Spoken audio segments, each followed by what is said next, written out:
to talk about their political affiliations. It's a secret. You ever ask a white guy who's voting for it? Hey, Bob, who are you going to vote for? Dave, whoa. Take it easy now. Take it easy. So anyway, I was fucking my wife in her ass, right? And I mean, it was something else. Yeah, but who are you voting for? Dave, come on with the voting. I'm trying to tell you about fucking my wife. You're asking me all these personal questions. All right, fellas, let's get into it. All right, Kofi. This week has been, I don't know, man. This has been a depressing week for news. So let's get through it. So first up, this is from CBS News. October was the worst month for the Dow since March, as the coronavirus was spreading. Investors lost nearly $1.2 trillion this week as stock markets tumbled amid renewed concerns about the coronavirus spreading and pre-election jitters in the United States. The U.S. Commerce Department reported on Thursday that the nation's gross domestic product rebounded in the third quarter, although economic growth has recovered only 2/3 of the activity lost since COVID-19. So I don't know if you guys probably paid attention, saw alerts on your phones or just on your computer. The markets just shit the bed with more cases in addition to election jitters. That sucks, but you ain't supposed to panic when the market take a hit. I mean, unless the only part that really sucks for is maybe the people who was about to retire. But yeah, market goes up and down. So I planned on the market taking a hit, like knowing the fact of the election was coming up. We know where Joe Biden stands. We know where Trump stands, and it can go to either volatile side of it. And you're going to have a bunch of investors say, you know what, I don't know what's going on with the market. I've made some money in this past couple of months with the market having a couple, biggest hits in, ever and everything. So I don't know why this is even a surprise to anyone. Yeah, definitely. I agree with you. All right. Next up, these two bit of news could go together. And this is what made me just shake my head. So this is from The Hill. New Jersey governor won't rule out another lockdown amid rising COVID cases. The New Jersey governor said that he will not rule out another lockdown as COVID-19 case numbers spike in the state. This is a quote from him. "We're not there yet, but all options are on the table," Murphy told Yahoo Finance in an interview published Friday. The governor warned this week about surging hospitalization rates in the state. In the next bit of news, this is from CNN. England to enter its second lockdown in days, says Boris Johnson. England will enter a second national lockdown in the coming days, British Prime Minister Boris Johnson announced. So some of the things that are going to be in effect is there's going to be a strict lockdown where we see the closure of pubs, restaurants, non-essential businesses, including hair salons and gyms. Schools, universities, and playgrounds will stay open. And I know in New Jersey, Paterson, Newark has kind of, implemented some soft lockdowns as well due to rising cases. So what do we think about these lockdowns happening as we are in our second wave? Is it a second? I thought this was the third. I think this is the second. I felt like this was the third because after the lockdown, there was another wave, after we came out of lockdown and everything. But anyway, quite frankly, if you didn't have the information of understanding that this is an ailment that is going to be affected by two factors: A, movement of people and how they interact with one another, right? And then B, whether people are actually following the guidelines. If everybody was actually following the guidelines, wearing a mask, social distance, I don't think it'd be so bad. But you got a bunch of fucking conspiracy theorists that are like, no, they're trying to control us with the mask and everything. You're taking away our freedoms and dumb shit like that. I actually know a massage therapist who works on elderly people, and this dumb chick is like 26, and she's like, I'm not wearing a mask. It's gonna threaten my health. It's like, are you really serious? Yeah. Well, I just think. So I don't know. I don't think that they should just shut everything down, because once they open it up again, people are just gonna go crazy, like how they did now. As far as like, oh yeah, we finally free again. I just think they do need to cut back on some of the liberties that they're giving out now. Like, I did receive a message from Newark saying, they're gonna shut down certain things early, and so I think cutting back on a lot of this stuff will help. But the only part that you really can't control, I read somewhere that the majority of a lot of the cases are happening in house parties. So you can't really stop that. Not the house party aspect, but if you're having gatherings at people's houses, how do you monitor that? Yeah, well, they could have put out what Black Zeus was saying, like, the problem was the policies aren't nationwide. Too many states got too many rules, too many different things going on. They needed to do something nationally. If we could have just paused, or still shit, we need to probably still pause for just a moment, but it needs to be done nationally. Now, at the end of the day, like, Atlanta is making money hand over foot. They're making money like 25-40% increase in volume, because people are going to Atlanta, and Atlanta is flourishing. I don't know how big the cases are in ATL as they are in Georgia, respectively. I know Georgia is going up in Georgia, but at the end of the day, yeah, shutting down is not the necessarily answer for folks. But you got to shut some shit down, or we want to be at 500,000 people then die, bro. Like, shit is real out here. That's why I had the scavenger hunt, the Halloween scavenger hunt, man. I still have to be safe and protective of these kids, because at the end of the day, this is a virus. Whether the government put the virus out, whoever the hell put the virus out, however you want to play it and say it, it is what it is, man. I'm conflicted on this. Just because I remember when this virus first came out, all the projected models was to say we're going to see an estimated 2 million people died at this point, with even all the safety measures that we would have taken, with the social distancing, with the masks, and they still were projecting 2 million people were going to die. And we're not even there. Like, we're not even 50% of even with those projected models. Remember, those was models unknowing. They didn't know about the virus when that went out. No, and understood. And then, like yesterday, I spent a great deal of time watching RT News. So, like, people were protesting and rioting in England and in Spain and in Paris, because unlike the United States, like you were saying, Smith, where the president he constitutionally does not have the ability to willpower to shut down the nation. But our brothers and sisters out in Europe, there were nations shut down, and yet they're still seeing rising cases. So what I'm conflicted with is, was it to really curb down the number of deaths, or in regards to this virus, or are we now mostly concerned about cases? And that's where I'm confused, because it was initially we need to curb down the number of deaths, and it wasn't this ultimate concern regarding the number of cases. Now it seems like the narrative has shifted, and now it's more about the cases. And I'm just like, well, you got Dr. Fauci, who's saying like, well, we're going to treat this virus as though it was the flu initially. And now he's saying that this virus is going to be with us for the longest period of time. And I'm like, and this is not like conspiracy theorist talks. This is coming from the CDC. This is coming from the WHO. And it's just like, you're confusing people who's able to piece the narrative together, and none of this makes any sense to me. And because they don't have an understanding, it don't make sense to them. But you know what I mean?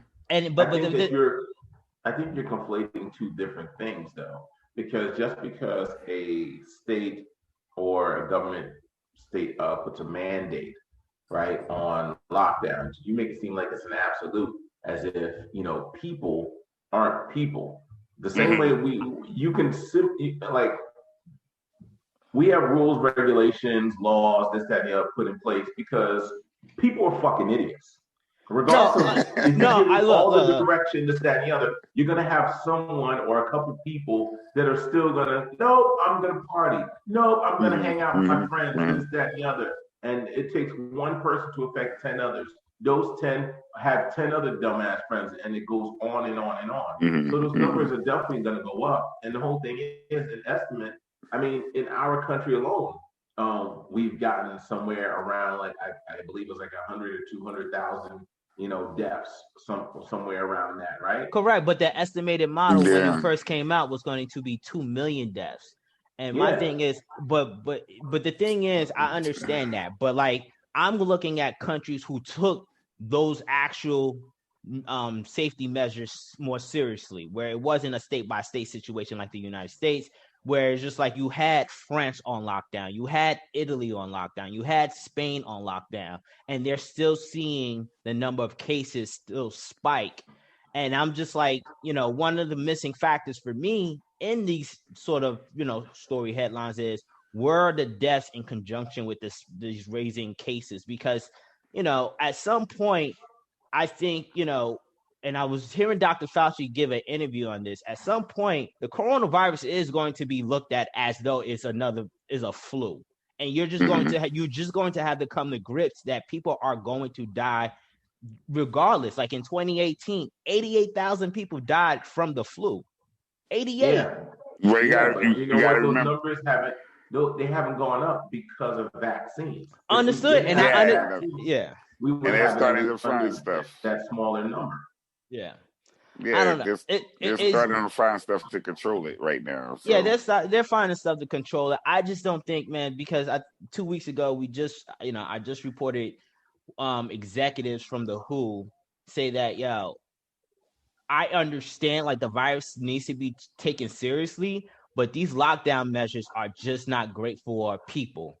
All it's doing is creating a more wealth divide that's already in existence, and is creating other issues, suicide issues and domestic violence issues. So like you now have, I read another article saying that, you have more people who are now having anxiety, and people are unpredictable. So now if you're telling them you're going to lock stuff down again, I just think the worst is going to come out of this. Yeah, that's why I think it just needs to be sort of like just put more restrictions on it, close things earlier, and continue to mandate the masks. And I just, like I said, I think it goes back to what Schubert was saying. I don't really feel like people are following the general guidelines for whatever reason. Like, bro, just go out with your mask. So. But what kind of mask, though? Because I could tell you right now, if it's not a medical mask, the cloth mask doesn't do anything. It does nothing at all. It doesn't do anything. No, it doesn't. No, but in regards of the droplets of the coronavirus, a cloth mask doesn't do much in regards of the respiratory system. Because there isn't unless the cloth mask has a filter, an inserted filter. You walking around with a cloth mask doesn't do anything. You have to have the N95 mask to really prevent the virus from breathing in the virus. Yes, this is true. But the whole thing is that's not the point of the cloth mask. That's the major confusion people keep getting. People keep thinking that the cloth mask, the point of it is to prevent you from getting. No, that is not the case. Unless you have an N95, the 95 means only 95% protection. So even with, if you got one of these masks with a filter, you don't have nowhere near the 95%. Correct. That's what I was just saying.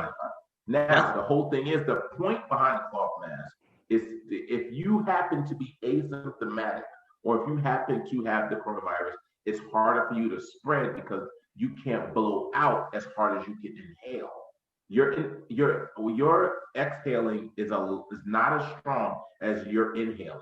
All right, you're a vacuum. Like when you breathe in, like have you ever seen somebody wearing a mask and the way that it sucks in every time they breathe in, and then when they breathe I have out, an altitude mask. I have an altitude for mask from where. What I'm saying is, when you think about even the proper protocol of wearing a mask, like people are not even wearing the mask properly. And even if you do have your mouth and your nose covered, the way you dispose of the mask, the way you put it on. Yeah, I know some people who rocks the same mask for 3 days straight.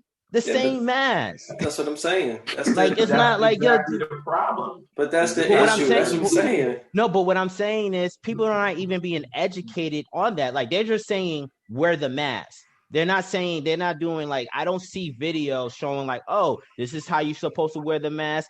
You know, dispose of a mask. This is how you're supposed to wear a mask. Like they have those. They have those. They sure do. Here's the thing. Here's the thing, Brad, is that you think of the mask like this. Do we not have condoms to prevent pregnancy?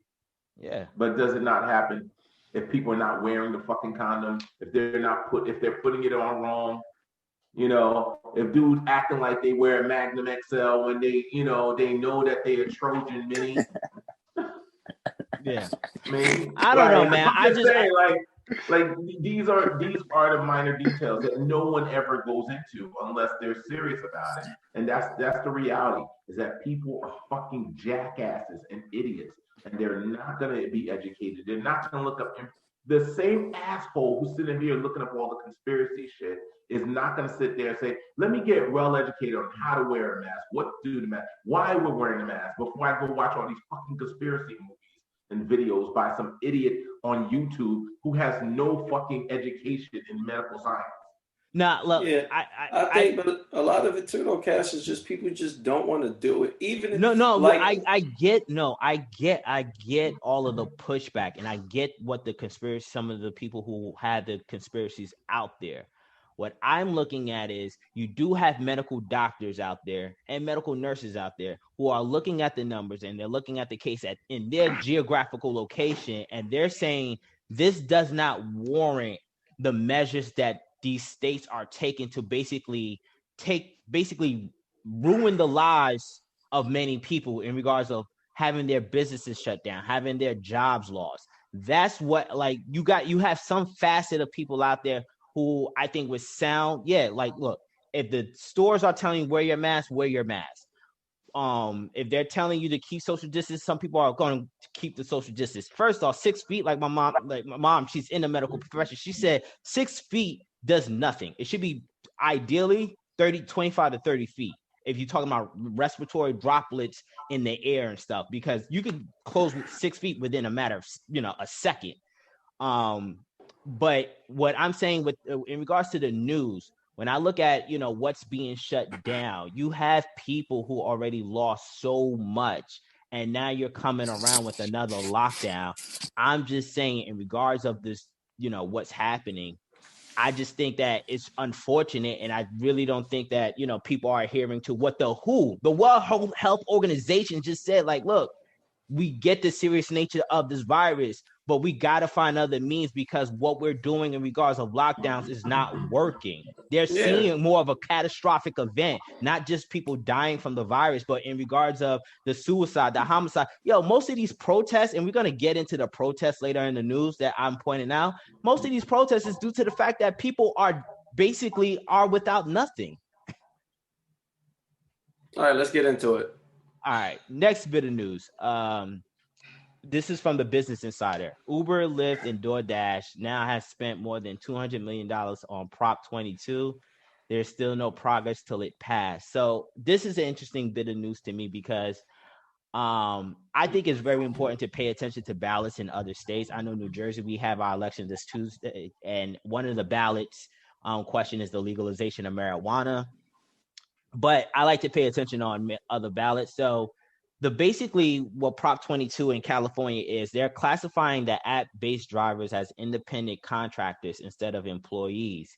So it provides independent contractors the ability to be flexible. What this bill is if you vote yes, now these service companies will have to now basically classify them as employees by giving them minimum wages, health benefits, and have you. And what's also interesting about this Prop 22 was outlined when I was reading the details of this bill.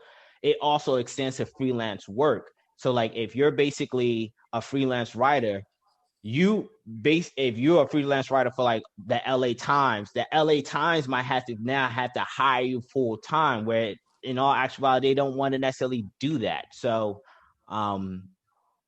that's that bit of news regarding Prop 22 in California.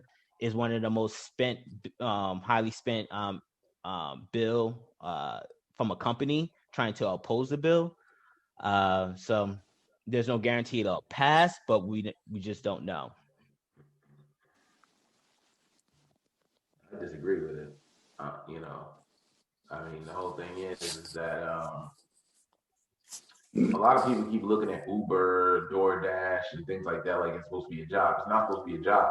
It's supposed to be a hustle. It's supposed to be an independent contractor thing where you make a little side cash and, you know, you take on the expenses that come with that. You know, mileage in your car and gas, time, all of that, you know, that's just what it is. But people keep approaching it like it's supposed to be a job. All Uber, DoorDash, and this thing is a middleman to connect a driver to a passenger, food to, you know, to a customer. That's it. You're just a middleman, just, you know, making the connection of like, that's like someone saying, well, I want every time I get a job from, you know, somebody, Sprint should have to pay me because they're the communication between me and that person. It's stupid, you know? And the whole thing is, if you look at DoorDash, Uber, or, you know, Lyft in their model, most of their model is like they get 20% of whatever the fee is. They're not pocketing that shit. You know, like 80% of that goes to the driver. Or if you're doing the DoorDash thing, then, you know, obviously a percentage goes to this and that. But the whole thing is like, you know, they're only collecting 20%. Uber is not even that, even though it is being used, it's not a very profitable company. They're still in the rears. Yep. Yeah, I agree. That's like me being a tutor, working for a tutoring company and saying, y'all need to give me benefits. Like, that don't make no sense. And again, yeah, it is supposed to be a hustle. Y'all need to go work at Target, get your medical and your dental, and then do Uber on the side. Yeah, like Bradley said, though, you're a freelancer, and I don't want to hire you full time. I don't. Yeah, I don't agree with that. I want to hire you part time. Part time is this, or I just want to hire you for this service, this particular service right now. I shouldn't have to pay benefits with that. That's health benefits. Nah. Well, this is unanimous around here because I agree. And it's interesting because when I see bills and legislation get proposed in certain states, you know, it always tend to, you know, in these like progressive states, and New Jersey is considered a progressive state. It always find its way into New Jersey. So when I see stuff like this, I'm just like, oh, here we go. New Jersey's going to be right around the corner with this. I don't believe necessarily, you know, as everyone was saying, you know, companies shouldn't necessarily be forced to, you know, designate certain sort of employment to services that might not necessarily be needed all the time. It's unfortunate. This is more, you know, government intrusion in people's lives and people's business. So there's that. So we'll see what the results are come Wednesday when it comes to something like this. Wednesday. Well, the election's Tuesday, so we'll probably find out the verdict on Wednesday. What's going out there. That just makes it tough because, like, all the drivers aren't getting the same amount of rides each time. So how are you gonna figure out who's getting paid what? Like, I'm sitting here waiting for a ride. It's not my turn, but I'm still getting paid minimum wage.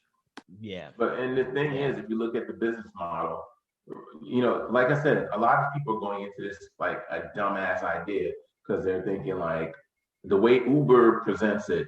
Oh, you can make $1,000 a month for $2,000 or $3,000. Yes, if you're fortunate and you're lucky that every single time you turn on that app, you get a ride within 3 miles or, you know, or less, you know, to where your location is. So you're bang, bang, bang, knocking out a ride, so that way you're constantly, you know, circling people in and out your car.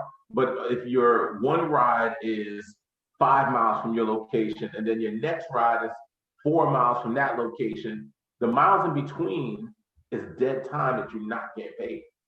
So it's just like, and then, then you got drivers that don't want to take you certain places because of restrictions. Like if I've taken an Uber at 4:30 in the morning, they want to call me up. Are you going to New York? If not, no, you need to cancel this ride. I'm not taking this ride. I'm not going to New York. You know what I mean? Like, so it's just, no, fuck them. It's a hustle.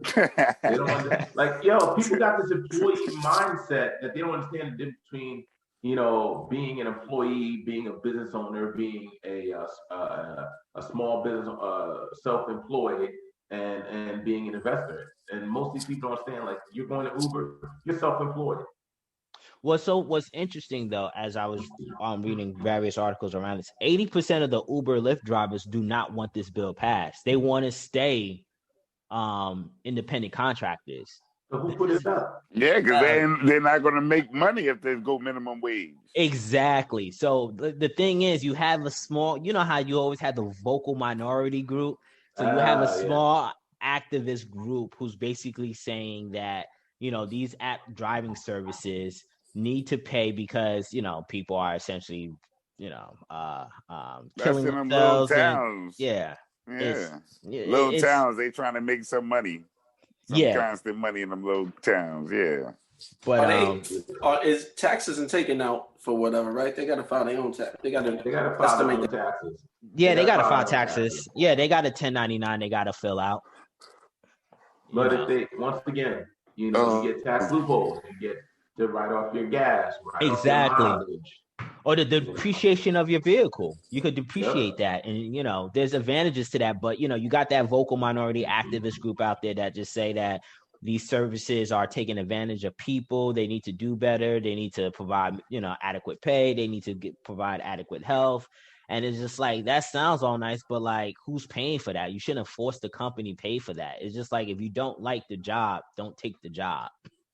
That's my motto, And government shouldn't necessarily shouldn't be necessarily in people's business to dictate that. Uber and Lyft, they're gonna find a way. They're gonna flip it around the way it's like, okay, we was taking 20% before, now we taking 70%. Yeah. Oh, that's coming. Yeah. You'll get minimum wage. Coming. Yeah. Would it be okay? So you get the minimum wage, and you get your money is based off tips like a waitress. And I don't know. Like your minimum wage is lower, and then you get tips. Is that how it goes? I mean, man, but shit, you're relying on tips. Exactly. How many people how many people that tip? That's what happens if you want minimum wage. Yeah. That's the waitress life. Yeah, for real. Because I know some stingy people who don't tip. Yeah. All right, last bit of news, and we transition to the book. As I was talking about, protests and unrest. So earlier this week, there was a shooting of a gentleman out in Philadelphia. So police were called. He had a knife in his hand. Whether or not you want to say he was charging at the police or not, what's the proper term for that is what it is. Nonetheless, he was gunned down by the police. This led to several nights of unrest where you had protests, then there was some rioting and some looting. The National Guard was deployed out to Philadelphia. And what's interesting about this story headline, this is not, when you're talking about the riot and looting aspect, they're saying that a lot of cities across the nations are preparing for riots and looting as the election is coming close. So I don't know how much you guys probably paid attention to this particular news that happened in Philadelphia, and just want to get your thoughts on the shooting. If not the shooting, what do you guys think about rioting and looting and protesting and all that jazz? Was this young man black? Yes, he was. Yes. Yes, the young man. The young man was. Situation is what I want to know. Like, why? Go ahead. All right, let me give you Smith. some of it. Let me give you some of it. So the young man was he had a knife. Police were called. Police came. His mother was out there on the scene. His mother, along with other relatives and other people, were telling him that he was mentally disturbed. He had the knife. The cops were retreating. He had the knife going towards the cops. His mother's grabbing him. He pulls away from his mother, going around a car, still going towards the officers. The officers could have had tasers out because they were already told that the guy was, mentally incapable or something, mentally handicapped. Something was going on with his mentality. But he did have a knife. He was going towards the officers. So they could had their tasers out, but they had the guns drawn. Now I've seen two things. One, I've seen white men commit officers with knives, and I've never seen them gunned down. In all the white guys that I've seen commit officers. Any rate, they shot him like 13 times. His mother was there. You know what I mean? He basically died at the hospital. Yeah. Well, I think he was dead on sight. Yeah. Oh yeah. Well, yeah. No, I think so. So from my understanding, they shot him 13 times, but this is the bullshit with the cops. Both of them was white. They shot at him 13 times. Only 2 bullets hit him, from my understanding. Okay. All right. So from my understanding, he didn't die right there, but they did get him in the hospital. But maybe he did die right there. But his mother was right there on the scene. Mm-hmm. Now she's hysterical because she's telling them, "Don't kill my baby. Don't kill my baby." The cops, I still think they was wrong. I know motherfuckers like, well, that's what happens when you have a knife and you're coming towards the cops. They already had said that he had a mental problem. I think when the cops were called, they had already knew that he had a mental problem, but they couldn't wait for a crisis interventions to get there because they say he had a knife and he was being a threat. If you knew this coming in, they could have come in with a beanbag. At the end of the day, he had a knife. You know what I mean? They could have maced him. They could have tased him. They could have shot. They could have shot his hand. They could have shot him in the leg. Could have shot his foot. He had a fucking knife. Shots and they only hit him twice. Them guys can't shoot. That exactly. Well, you know that they was trying. They was trying to kill him. They was trying to kill him, and the mother was right there. She almost got shot. They basically told the mother kind of move out the way, wave their hand, and then started shooting at the guy. You know what I mean?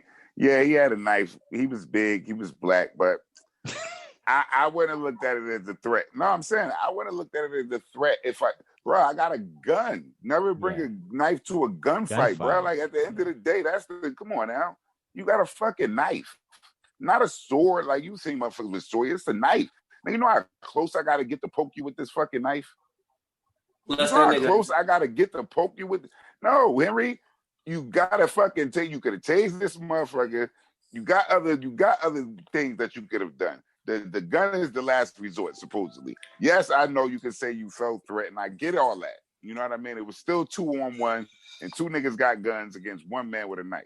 So I just hope that people don't go start breaking into Target and stealing shit as a result of this, because one thing is not connected to another. Well, no, they was breaking into 5.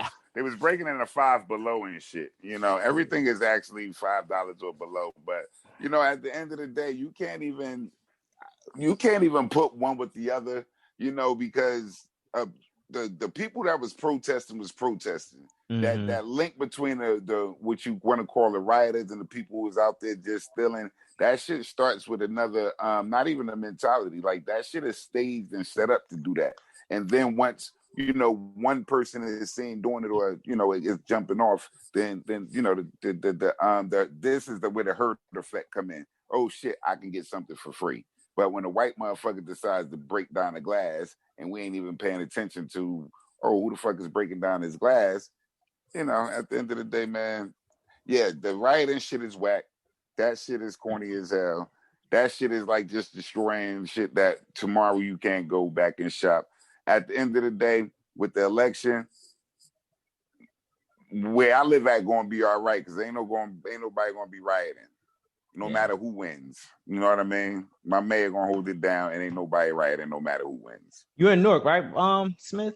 Chocolate City, baby, Brick City. Let's go. I like Roz. All right, Smith, Henry, thoughts?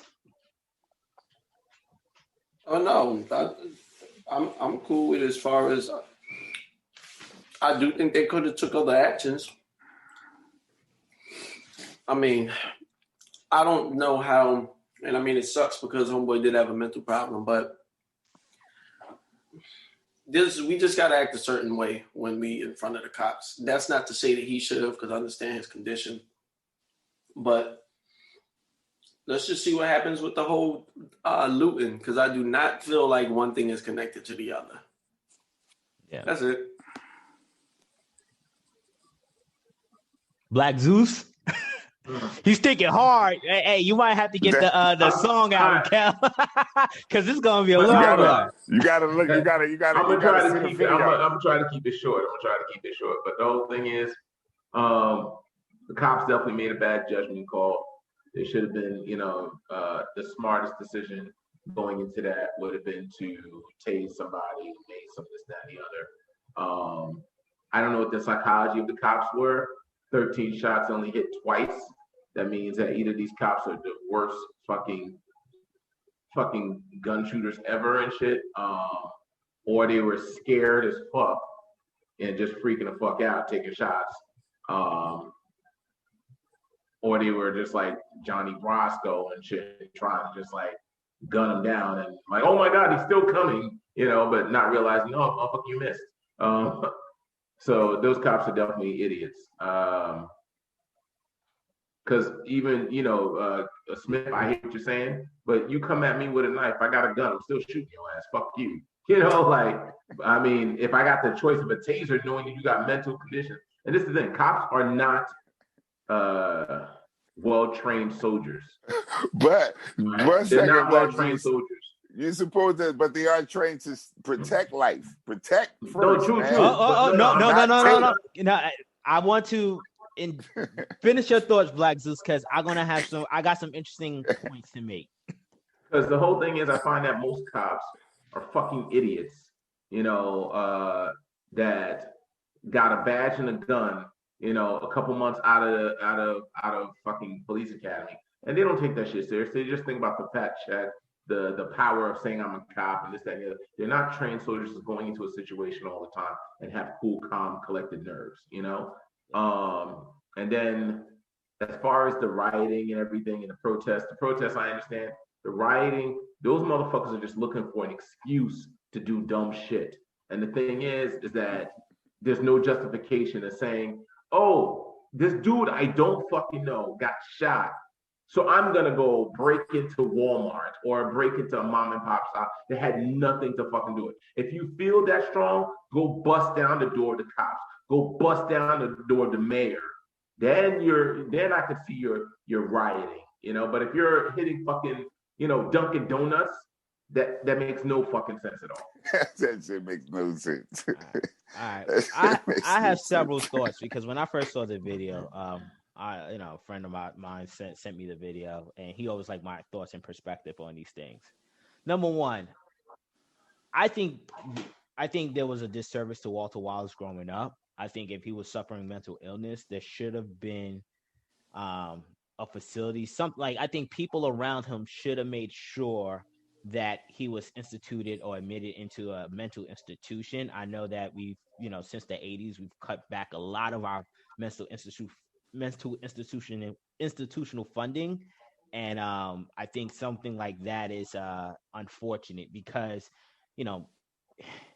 unfortunately, Walter Wallace, while he was suffering mental illness, he's also a violent person who suffered mental illness. So I don't know what was said during the dashboard call to those police officers, based on whether or not they know the extent of his history. Like, it's not just he was suffering mental illness, but you got to factor in the violent aspect, because one of the things his mom couldn't control, and one of the records that I read was he punched his mom in the face at one point, which led to him being arrested one prior time, like a domestic violence case. So like, he's not an easy dude to apprehend or control when he has his episodes. Number two, I think one of the misnomers that we have as a society, and I picked up this book several years ago. It's called 100 Things You're Not Supposed to Know by Russ Kick. And there was a chapter in here where he says the police, and it basically runs down like actual, factual things. And he says that the police aren't legally obligated to protect you. and he lists several Supreme Court cases where it actually went to the Supreme Court case where, you know, incidents happened where the police either didn't arrive or they didn't do necessarily things that you perceive them to protect the public, and the courts ruled that the police are not obligated to protect you. So it's one of those things that I think we need to be more up to speed as to what the police are actually in their protocol of doing when they, you know, when they're summoned to come to certain events. And the last thing about the shooting in the leg, being that I've been to the gun range several times and and I actually got gun training, one of the misnomers is the shooting in the leg. A lot of times police officers are trained to hit mass center because it's the biggest body part of it's the biggest part of your body to hit to basically disable you. Shooting in the leg, you could shoot somebody in the leg, but you could still hit. Be a sharpshooter for that. You got to be a sharpshooter for that, and in addition to that, you could hit a major artery, and they could bleed out. So it's just like, unless you're quick enough to administer aid in that moment where this person is bleeding out, like shooting in the leg doesn't necessarily mean you just basically, you know, resolve the situation. I think overall there's fault on the police and there's fault on the people surrounding Walter Wallace in regards of helping that man out growing up. I think there should have been a lot of more intervention helping that man out. Can I say one thing about the shooting part though? Yeah. Yes, police are trained to hit center mass because it's an easy target. Hitting, you know, someone in the leg is possible, and you know, it's more of a marksman thing. Like, it depends on the distance. You know, if these guys, more than likely, if this guy was a threat, he probably wasn't that far if you could have hit him in the leg. And the whole thing is that as far as bleeding artery, the artery that goes through the leg is the popliteal artery, and that artery basically runs along the side of the leg and then down the back of the thigh behind your knee. In order for you to hit that blood vessel, like, you would, you know, have to kind of target for that. But if you're hitting for the dead center mass of the leg, hitting right into the quadricep, you're not going to hit that artery. We were just saying, these police officers. These cops are not, like I said, these cops are not well-trained soldiers. Exactly. They're not well-trained soldiers. And a lot of people also think that police, in addition to them, you know, people thinking that they're here to protect you, which they're not. And I'll send you guys the court cases after this. Yeah. They're like, to your point, Schubert, like, one of the things that I remember reading an article where police don't even do all the gun trainings that we think they get. Like, they don't. Damn sure don't. They don't. That's only the ones that want to train. Exactly.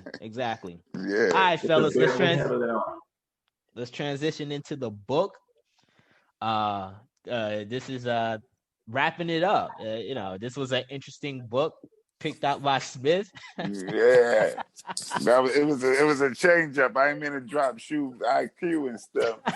Yo, these dudes, I really think they got ADHD because, like, oh my God, they just jump from one thing to the other, no real depth into it. It's just like some random shit, like, you know, mention and cry. I remember when I went to a baseball game and this happened and this happened and this happened and this. I'm like, what the fuck? I feel like I'm talking to my 10-year-old.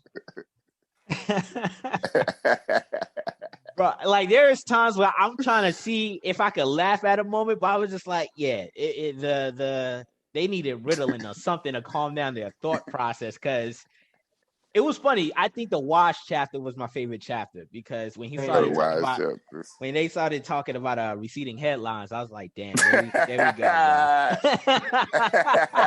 Yeah. I was just like, no, this motherfucker's talking about me. I was just like, no. Yeah, he's talking about me. He's like, yo, your shit is washed, son. I was just like, no. I was dying my ass off. I was just like, yo. Be clear, Bradley. Be clear. He's talking about all three of y'all, bro, not just you. Okay. He's talking about me because I don't have a receding hairline. Shoot, I gotta see that. I shave my head because I like it. Yeah, exactly. I gotta see that hairline, man. All right, whatever. And I'm about to get dread so I can look like a professor.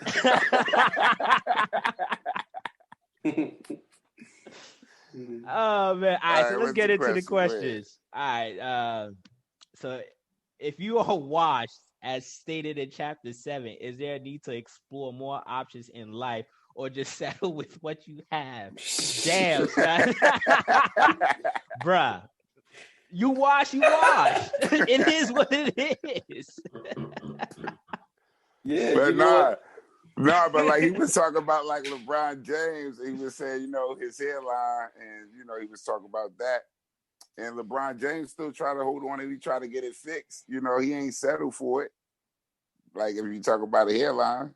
Nah, yeah, I just think you just need to move into the next bracket and start hanging out with wash people.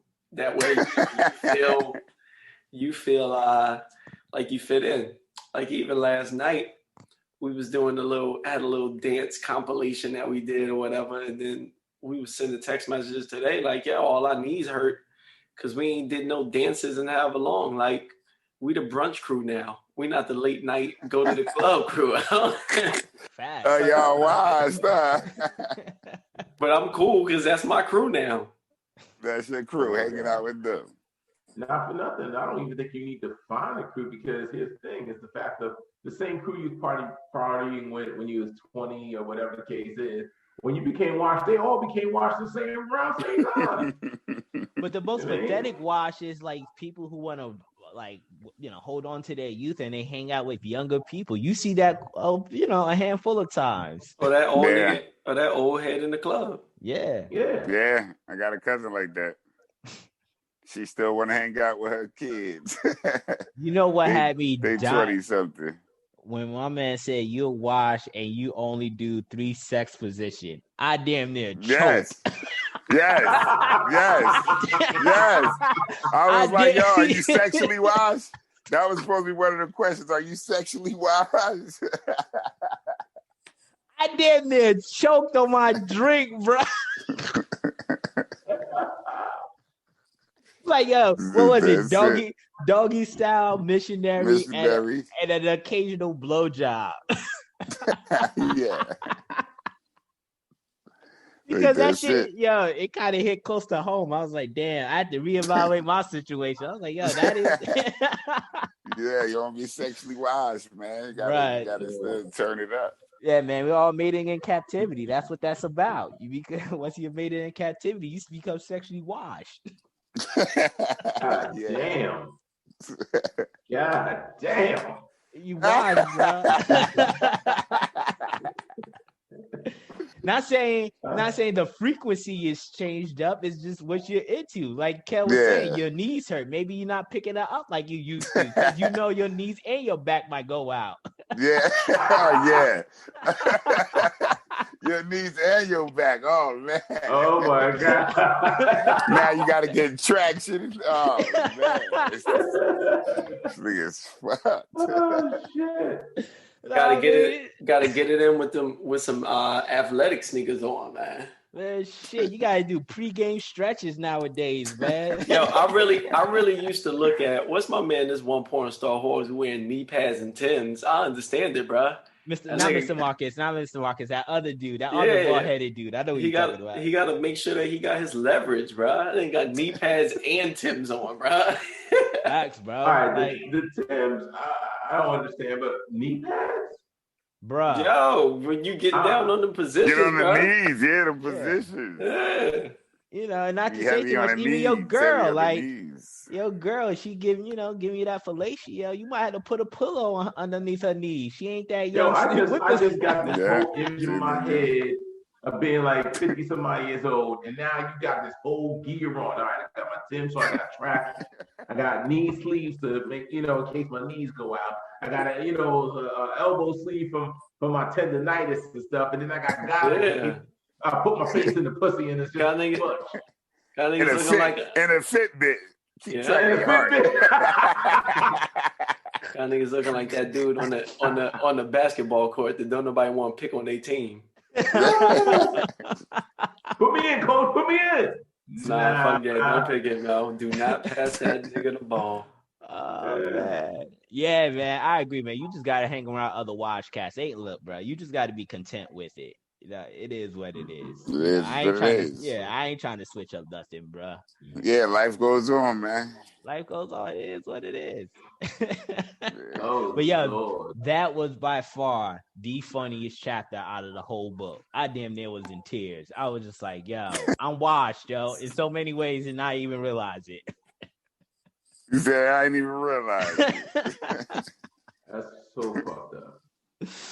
Oh man. All right, next question. In chapter 8, they gave a lot of ways. I think this was chapter 9. In chapter 9, they gave a lot of ways of how to deal with being broke, which most were illegal. Why is it so hard for fellas to get a job?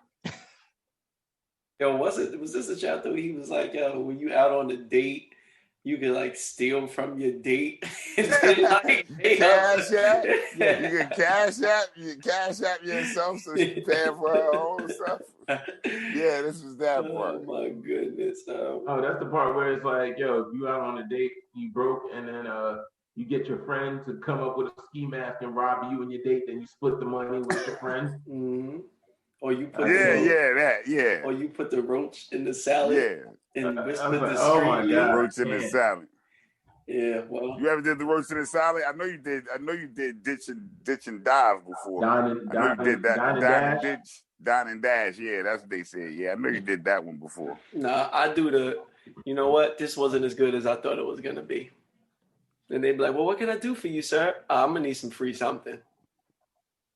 Oh yeah. Mm-hmm. Damn. That's I've never done any of them. Quite frankly, I didn't know you could do them. Mm-hmm. They said I didn't know you could do it. Like up. In my lifetime, it was just like you had it or you didn't. Well, you had it or you didn't, right? That's the hustle. You know what? This food isn't as hot as I thought it was gonna be. No. Don't take it back. I'm gonna need a free dessert though. I see y'all doing that too. No, I've done it. Yeah, right. No, I've done it. Done it. To answer the question though, I don't know why niggas don't want to get a job. It's a lot of work. Getting one, you got to write a resume. I know you got to follow rules. Oh no. You got to follow a schedule. Yeah. You can have chicks just take care of you. We was talking about this yesterday. One of the old teachers at my job, because she would pull up in her BMW, hop out, and then her unemployed dude would get in the job and see him drive home. Damn. And I knew the nigga ain't work because I asked her. So, I mean, when you got that alternative, that's not. You see that a lot now these days. These, high qualified, well put together chicks selling with these dudes who really have no ambitions. That's just bonkers to me. But it ain't to me. I mean, the women do it all the time too.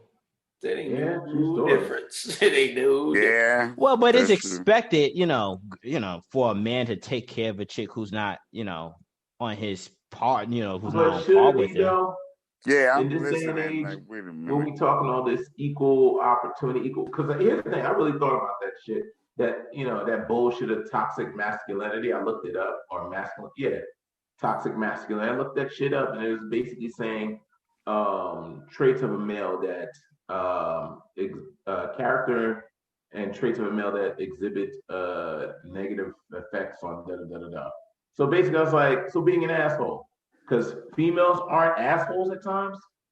Like it's only something that only men do. Women aren't violent. Women aren't angry. Women aren't, so it's like, no, fuck that. You know what? Let's keep it all 100. Everything is everything. We need to make it all equal across the board. If a broke chick can get with a dude doing his thing, then a broke dude can get with a chick not doing her thing. If, chicks want to put their hands on a man, well, you know what? You put your hands up, you just a weak man now. So now that you get your ass busted by some dude that you put your hands on, you cross that line. Now, if that dude puts hands on you, knowing the fact that you're a weaker woman, then, you're the victim in that situation. But if you put your hands on a motherfucker thinking nothing's going to happen to you, fuck that. You forfeited your rights as like the weaker sex or whatever the fuck you want to pull on that one. I mean, that's just, like that double standard shit just got to stop all the way around. You know what I mean? Yeah, don't write a check that you can't cash. Word up. Oh shit.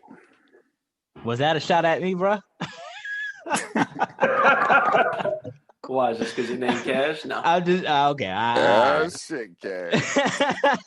Oh shit. Why is it hard for fellas to get? It's you know what it is. It's everyone is to some regards, easy money is tempting, bro. Like my man who did the EDD claim. It was nothing for him to file fake claim reports and then to get $1.2 million that quickly in a matter of months. Where shit, I gotta work maybe 15 years to see that type of wealth.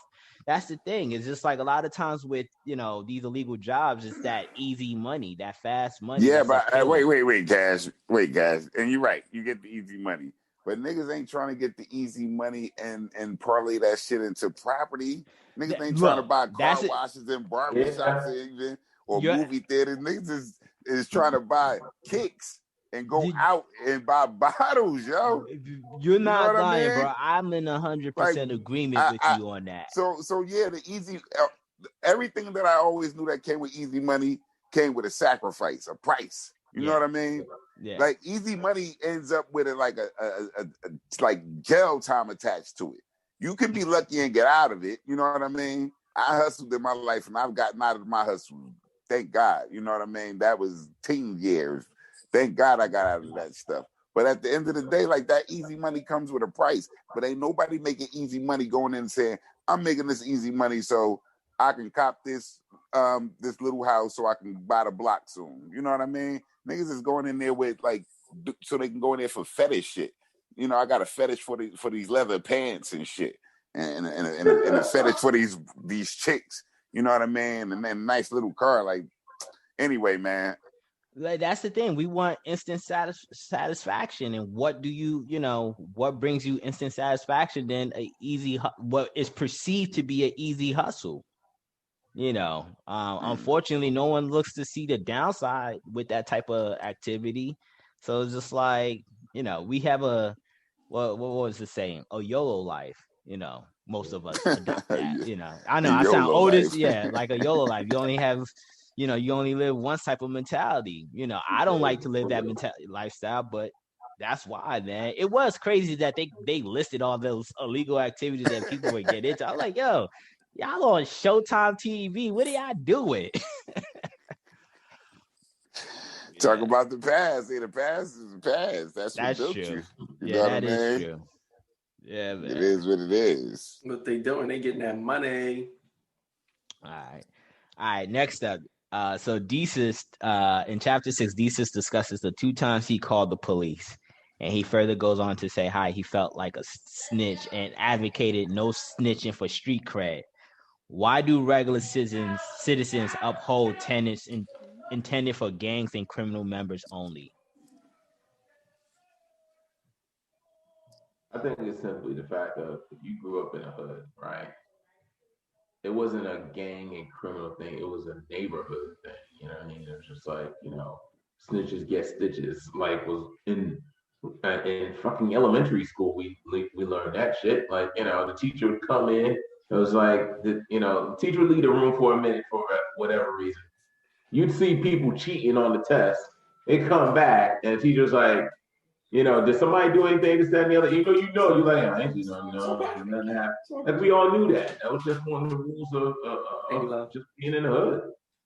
Hey, it's funny you see that because it's you. So you're saying that snitching is actually a community thing. Yeah. Whatever community that you're in. So if I'm in that classroom community, as a class, we're not snitching. We're not going to tell on each other when the teacher goes out. So as the community thing, what's different, and I'm just looking at it because I never actually looked at snitching in that aspect. I do understand where the question is coming from because most times you think snitching is, I'm not snitching on you if I wasn't with you. Like we wasn't in this together. You know what I mean? Mm-hmm. I'm telling nigga, you just jumped the fence after you stole his car and you all in my backyard. Yeah, nigga, I'm telling nigga, what the fuck? Like no, I'm not snitching, nigga. I'm telling. What the fuck is going on? What are you doing in my backyard, motherfucker? Like, I don't know what's good. I don't know what the fuck going on. You know what I mean? But it's funny that you put it like that way, Black Zeus, because like making it a community thing doesn't, and then it becomes instilled. You know, it's kind of like we don't air our dirty laundry. You know, when a child is going out the house, you tell a child basically keep your mouth shut. We don't talk about what goes on in the house outside in the street. It's still that lingering effect when you go outside into the community. You know what I mean? I understand where he gets that from. If you grew up in the hood, you know what I mean. Yeah. If you grew up in a different environment, you really don't understand what that is or what it feels like. You know what I mean. And to sit and know that if I'm looked at, you know, it's also a protection thing too. You know what I mean? It's a protection thing because if Black Zeus sees me talking to the cops after a crime was just committed, you know, I become a target. He want to know, like, what are you talking to the cops for, man? You know what I mean? And then my name gets around in the hood like I was talking to the cops. So now I become a snitch in their eyes, even if I was just telling the cops that it was a good donut shop down the street, you know what I mean, that my uncle owned. And I was trying to get some business for this shit. They not looking at it like that. They looking at it like, yo, what the fuck are you talking to the cops for, bro? So now I become fool in the neighborhood because I'm like a snitch. Niggas know, like, oh, that nigga talk to the cops. Don't do business with him. Don't even talk to him. Don't fuck with him. You know what I mean? And it becomes harder for me to live in that community, in my own environment. Yeah, so that's how you know. That's how you know where it happened and who told, right? When they report that shit, they're like, oh, listen to the language. You know, there was a shooting today. Police have a anonymous tip, Black person in the hood. All right, snitch. All right, there's a shooting today. Witness say white people in suburbia. All right, and if there's witnesses, it's white people in suburbia. If it's an anonymous tip, it's in the hood, it's a nigga. Yeah, I think a lot of it just goes along with that whole us against them mentality. Like, we're against the police. So, like, even if we're doing wrong, you should never be on their side, which to me doesn't really make that much sense because it's, okay, I'm going to do something wrong against my fellow. Not supposed to tell the white person. Nah, it ain't that, Henry. You ain't see the first 48. Niggas just don't want to tell out in public. Niggas tell. Niggas snitch. That's how a lot of was also one of the things too, like, you know, even if you do snitch to the cops, some of those cops are gang affiliated. You know, so like words do get back to the gangs who snitched, which is another thing that we could talk about. Yeah, I want to spend a quick minute playing something because when I heard Desus mention that, right, I was just like, oh, yep, Halloween, motherfucker, Halloween. For real, you guys can see my screen still? No. All you better stop talking trash about Desus, bro. Man, whatever. Yeah, you guys can see my screen or hear my. All right, cool. That's Cam. This is Cam. So I remember this, like, when Desus was talking, my mind strictly went to this Cam interview on 60 Minutes. So I'm just gonna play a minute of it.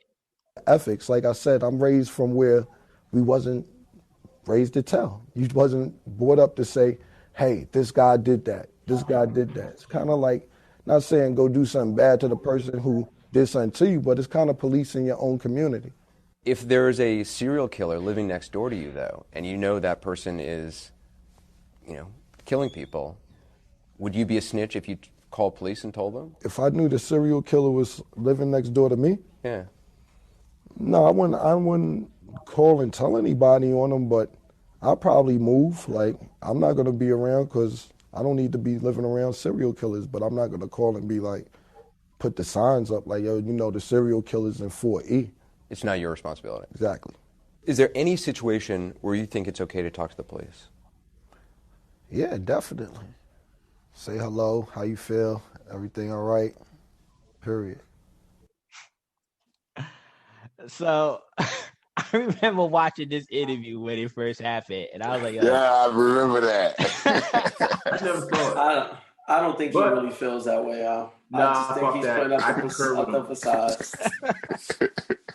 So here's an antidote, right? Two antidotes. Antidote number one is that back in, I want to say 1999, I was traveling through the streets, seeing some friends in a certain hood, and long story short, I got set up, and I got jumped and I ended up in the hospital, right?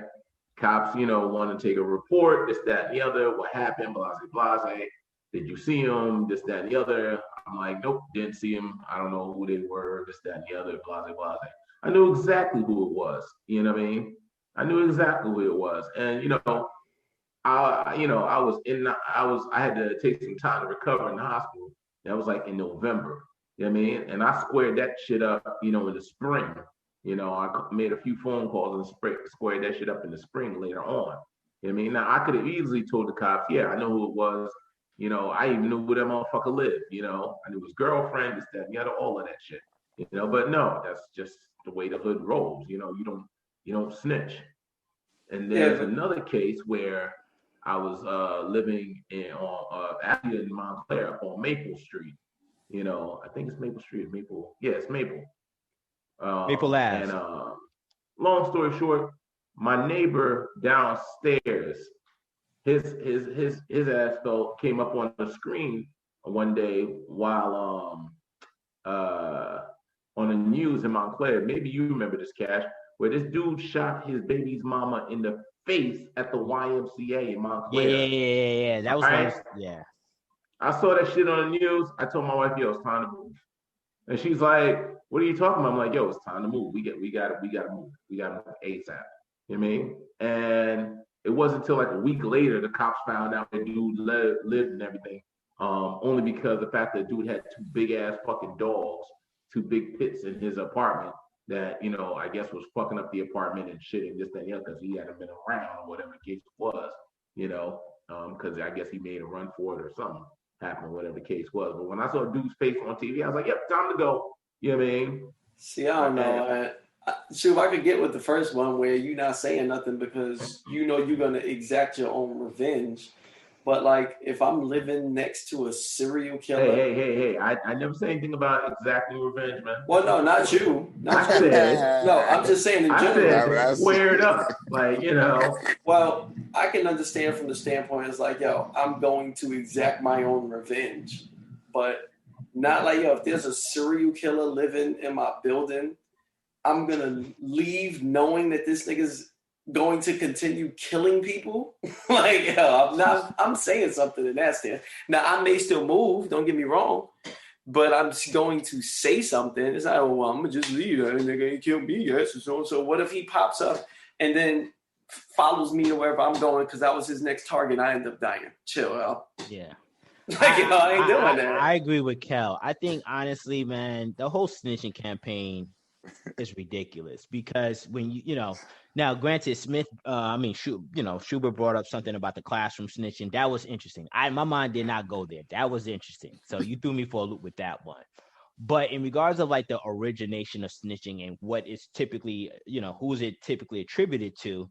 You talking about gang members and people in the criminal element. And I think honestly, the moment it found itself, that sort of policy and that sort of attitude permeate amongst regular citizens, I think that's where you, particularly in the Black community, that's where you see a lot of the erosion of community aspects, because now you're letting a terrorist or a group of terrorists terrorize your community and you're afraid to say anything. I never forget a book. This was written by Juan Williams enough. It was a New York Times bestseller.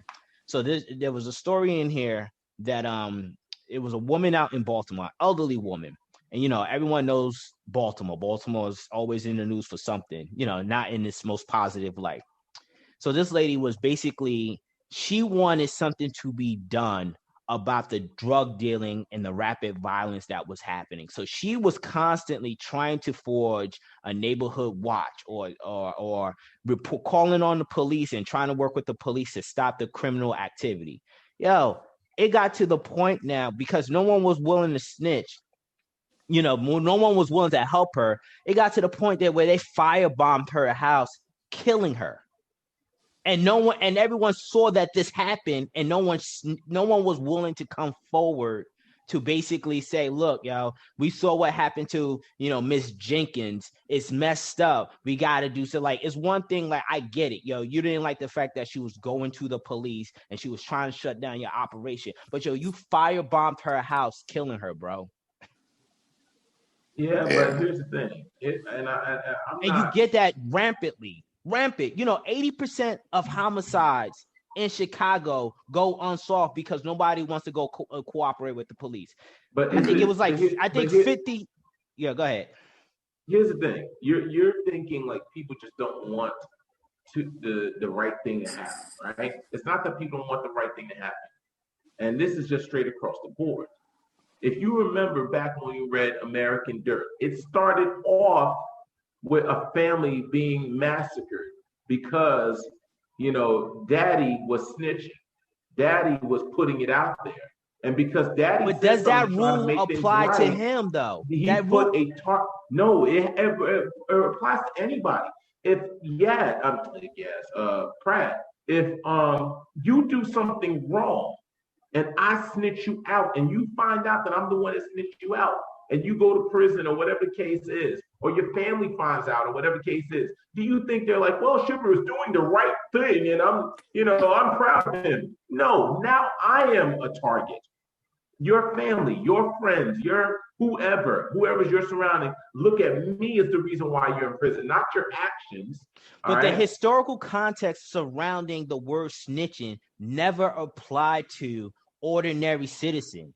It was strictly for gang members, mafias, and people in the criminal activities. It never. You're right. But look, everybody was snitching on the mafia was ending up dead. That's what Wax was trying to say. If you tell, you end up dead. As an ordinary citizen, I don't want to speak up because I don't want to risk target my on the life. back of my head. But now you fast forward, especially because there was a documentary on Stop Snitching. Early 2000s is a famous documentary on Stop Snitching, and now what you have in our culture, particularly in the Black community, is you have events that happens where nobody is willing to speak up on anything. The most famous thing that people like to say is mind your business. So now your community looks like shit, it feels like shit, and you wonder why nobody wants to do business in there or live in there. Okay, but once again, you're not looking at the fact of. Look, I'm looking at the situation where it's just like when you look at certain communities, like particularly white communities, when something goes awry, they say something, because majority of them are not going to end up a target. But that's what I'm saying. But that's what I'm saying. All right. So for instance, I'm glad you brought up white communities, right? You think the mafia don't have any connection in those white communities? They do. You think they do. And you think white people are like, oh, let me be the first one to tell on, John Gotti. If they know, I get what you're saying. If they don't know who John Gotti is, they will be willing to snitch. If they don't know his affiliation, they will snitch. Now, if John Gotti is more of a presence in that community, of course, they're not going to snitch.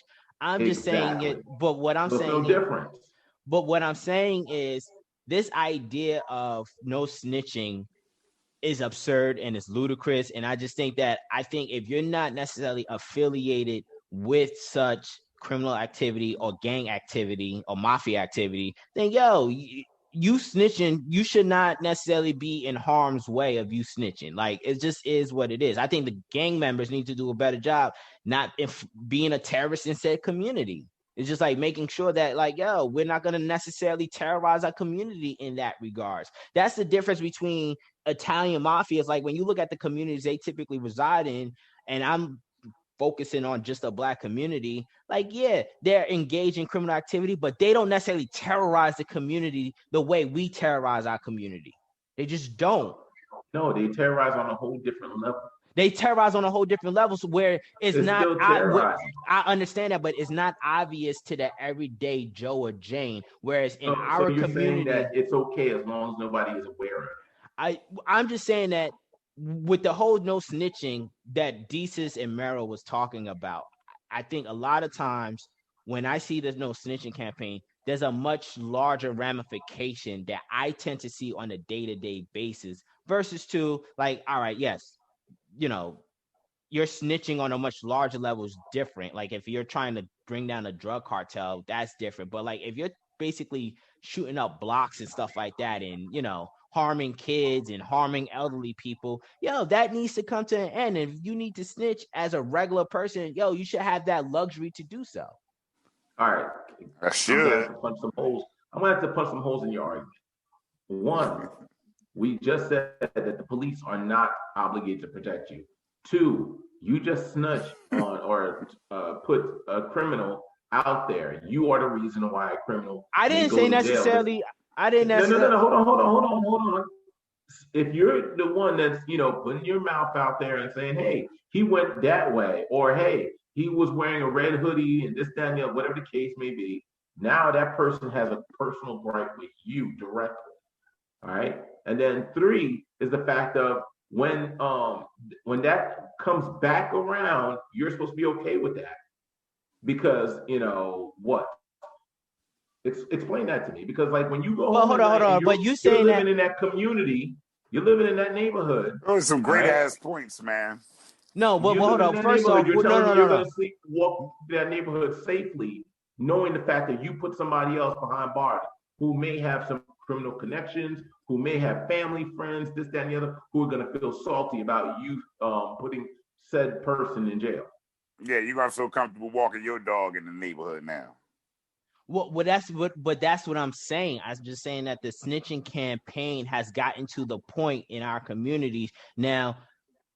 It's like a wild, wild west where anything goes and everyone is terrified to speak. Now, I did not mention in regards to like you basically speaking up. I'm saying speak up so that you could have the threat eliminated. I'm not saying you're expecting the police to protect you every day. No, because at the end of the day, your protection is first and foremost, the only person who's first and foremost responsible for your protection is yourself. This is why I advocate carry a gun. This is why I advocate having, knives, whatever weaponry you need to have, you should have it. Now you got a whole nother problem because if you carry a gun, you'll go to jail. That's not true in most states. You go to jail. That's not true in most states. But no, that's not true in most states. In most states, you could carry a weapon. You could carry a weapon. Where you all live. Right, but now I didn't specify a state. I'm just I no, you can't keep changing the rules. No, I did not change the rules. You're the one putting specification on it. I did not specify a state. Right. You did that. Right, all I'm saying is the idea of snitching is a ludicrous idea, and the fact that what Cameron just said in that 60-minute interview is what a lot of people do, and it's unfortunate. That's it. It's one of the most unfortunate things. It's only ludicrous. Here's the thing. It's only ludicrous if you have nothing to lose. If there's no threat, if there's no problem, if you do tell. All right. But the reality is the number one reason people do not snitch is because what expense will come after. Then form a stronger community. Form a stronger community. Yeah, it's tough to say that you cool. That's easy to say. Yeah, I know, but I'm just providing a solution. Just form a stronger community. Go ahead. It's also hard to say and be okay with. I'm not gonna say anything when I know that there's a killer next door because of how other people might respond to me.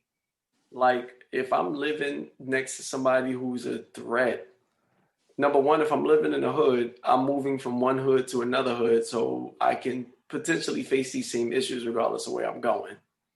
So, I mean, I do think maybe there's certain situations if it's like a gang member who that they know it's you or there's a chance they could find out. But I don't look at that as the same thing as like, somebody shot their baby mama in the face. The nigga lives next door and I'm just not going to say anything because I just don't snitch. Like, that's fucked up. I'm saying it's not fucked up. It's a decay of morality in our society. Hold up. Whole thing is, if let's say in my situation, right? This dude lives next door to me. I see him every fucking day. All right. Every fucking day I'd have to, when I'd be leaving, he might be sitting out there on the porch with his dogs, this, that, and the other. And I was, what's up? What's good? What's good? Whatever. Kept it moving. Now here's the thing. I go and snitch. and tell police, yeah, I saw him, this, that, and the other. Now, two things happen. A, they arrest him, they take him to court, this, that, and the other, blase, blase. And now they need somebody to identify him as, as the person that did it, or the person, or whatever. That's not you. If somebody else saw him shoot, you didn't see him get shot in the face. No, I didn't see him get shot in the face. But the whole thing is, if I put it out there, this, that, and the other, and my word is out there for whatever reason, a cop says like, yeah, you were identified, or we got a tip from your neighbor or whatever, X, Y, and Z. When my man gets on the fucking phone call for like his one-time phone call, this, that, and the other, yeah, some nigga that live upstairs from me was the one that dimed me out. Now, I ain't got to worry about him. He might be in prison, but I got to worry about, like I said, his family members, his peoples, this, that, and the other. When I walk up and down the street, the police is not fucking with me. And if by the time they call the police, it's too motherfucking late. It's already happened. I don't know what reality y'all have ever lived in, but the streets don't give a fuck about it. Yeah, but Schubert, if you got it, so you got a serial killer living next door, what's making you exempt from him coming after you next? The fact that you didn't say anything? Get the fuck up out of there.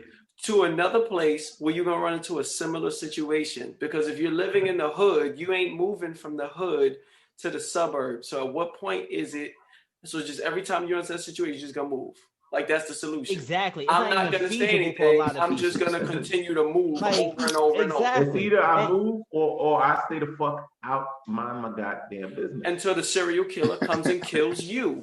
Or until I give the serial killer a reason to kill me. If that motherfucker's looking for serial killers don't have a reason, bro. Like they do have a reason. No, not a serial killer. Do you know what a serial killer is? No, not a reason to the point where like you're giving them. They don't need a reason.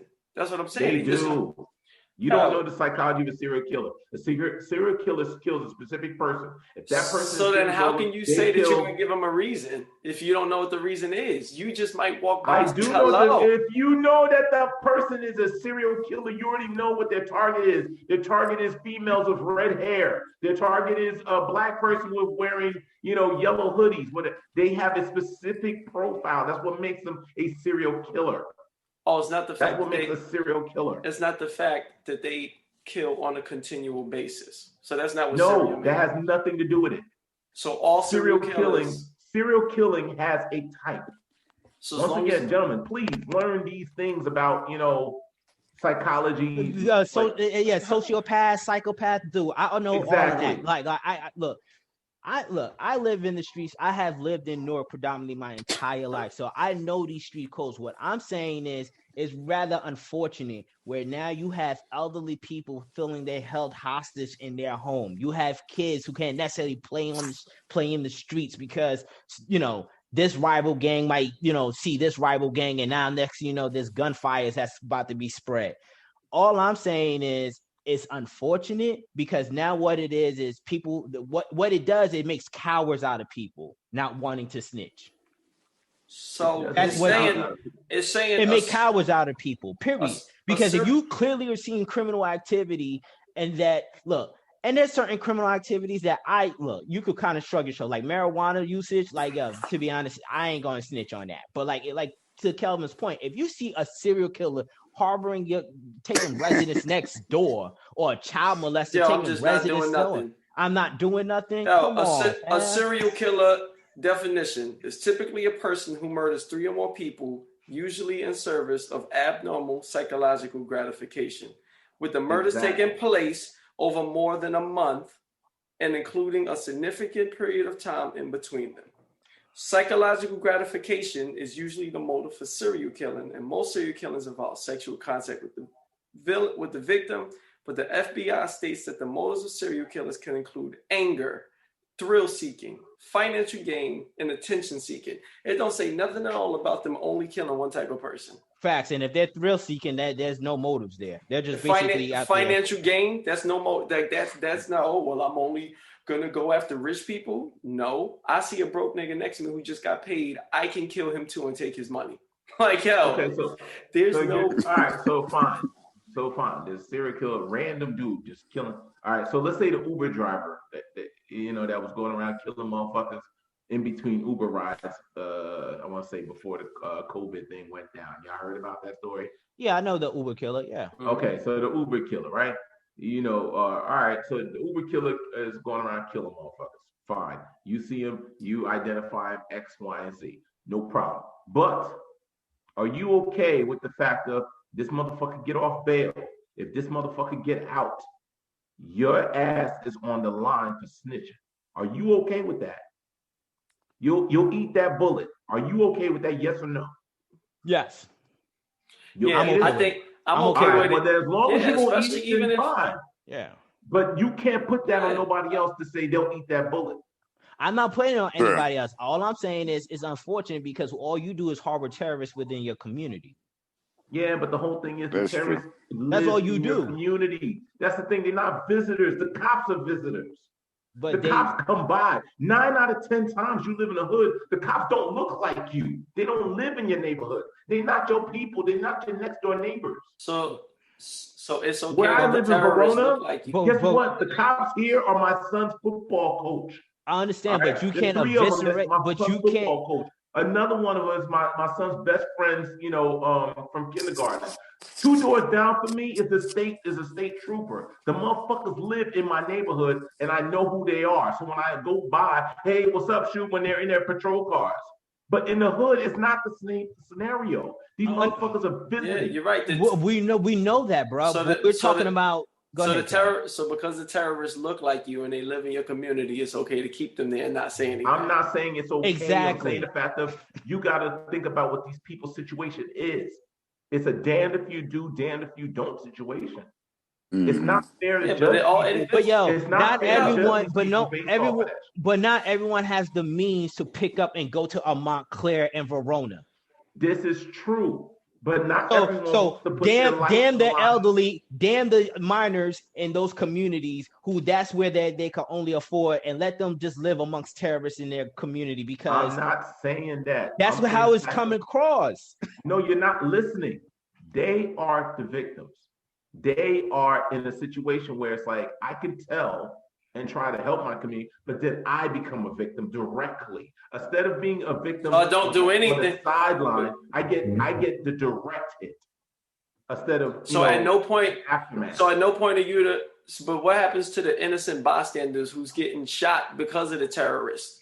Oh no, it's just an innocent bystander. They're standing on the sideline. It's just a matter of time. And no, it's not guaranteed that it will happen, but there is a chance, a good chance, that you'll eventually become the victim by you just sitting back and doing nothing. If a dude is going around and robbing and killing people, it's just a matter of time before you're up next on the list. So it's just like, I'm just not going to say anything and just hope you're saying that nothing happens. So you're saying, all right, so my chances of me being next on the list is 1 out of 100. But if I put my name and my word out there, now my chances go 1 out of 5. But it's still going to happen.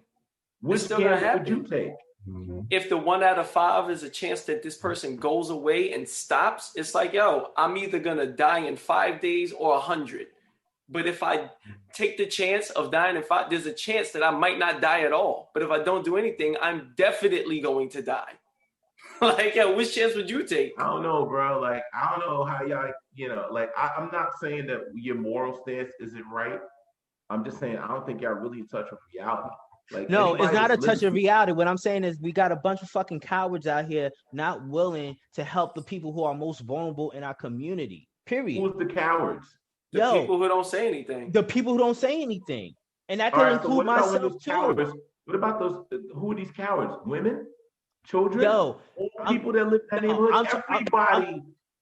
I'm talking about those who have the ability to make the proper changes in their community and they choose otherwise because they are in fear and in self-preservation, because that's what it is. It's self-preservation. And you're just like, damn the community, damn this particular community. I'm going to commit, black flight somewhere else because it is what it is.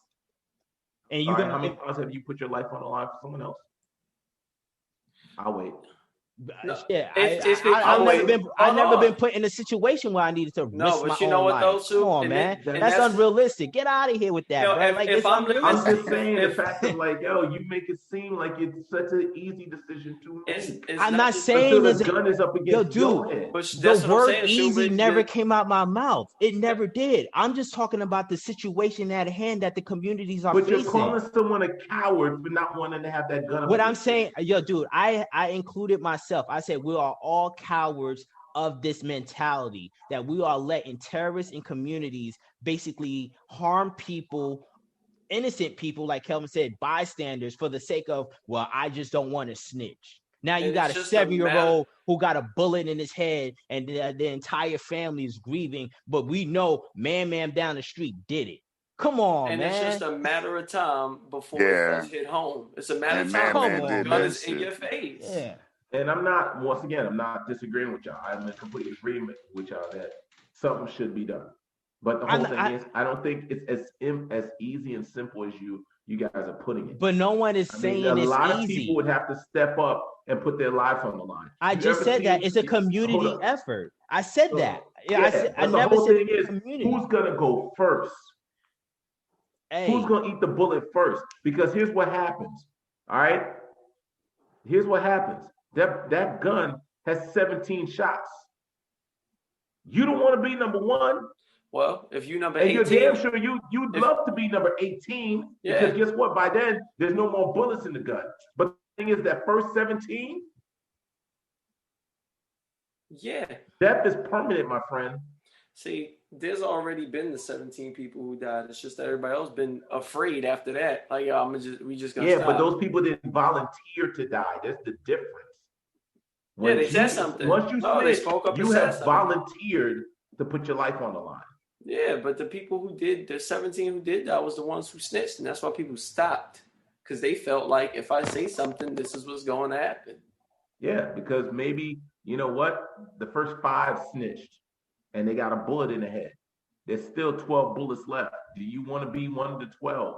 How many? You just want to be another body piled up? Nobody wants that.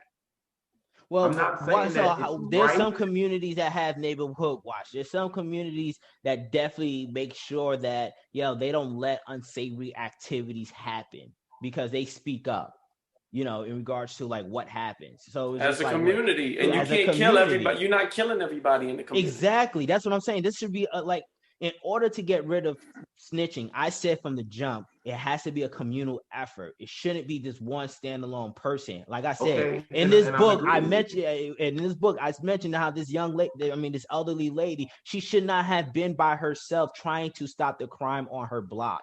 Unfortunately, she was left out to dry. And I never said that it's easy. It's not an easy choice. I understand that. But what I'm saying is that we're all willfully coward in these actions. Yeah, what are we willing to tolerate? It's on a smaller scale.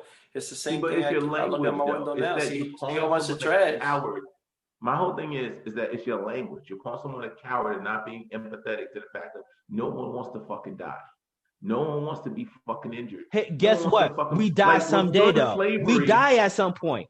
We die at some point. It is what it is. Have you ever signed up to the military? No. Have you ever seen friends of yours take a bullet to the fucking head?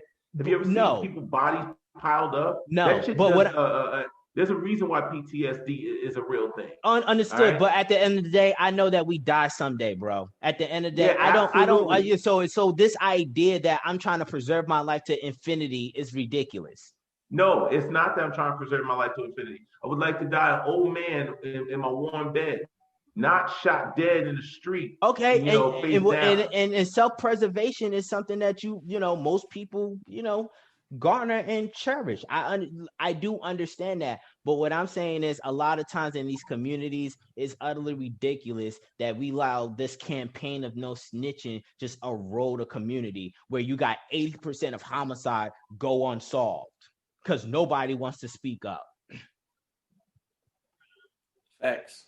Come on, man. Listen, you got 6-year-olds, 7-year-olds. I get what you're saying. I get what you're saying, but you're saying like the price is not higher than people are willing to fucking pay. All right, well, Like, we're just going to continue. We're just going to continue to let 6 years old, 7 years old, 12 years old, 14 years old to be victims of, stray bullets because everyone saw the drive away car, but nobody wants to identify the drive away car because we just afraid of the backlash that comes with it. Yes, that's exactly what it is. People are afraid of the backlash. And people don't want to fucking die. People don't want their family to get hurt. Okay, and look, and I'm just saying that. Here's the thing: are you willing to sacrifice the life of your wife in order to protect the neighborhood? You want to let your wife take a bullet? Let me tell you some story. When I was living in Ivy Hill, I heard a young lady scream for help. You know what I immediately did? I put on my shorts and I went out there to see exactly who that lady was. My wife, that's just who I am, bro. Like, I just jump in. I didn't hesitate. No, bro. I didn't say you. You're willing to make the sacrifice at 17, go see who this lady is to help. I'm asking you a direct question. Your wife, the love of your life, the woman that you have committed your life to, are you willing to sacrifice her to protect the community?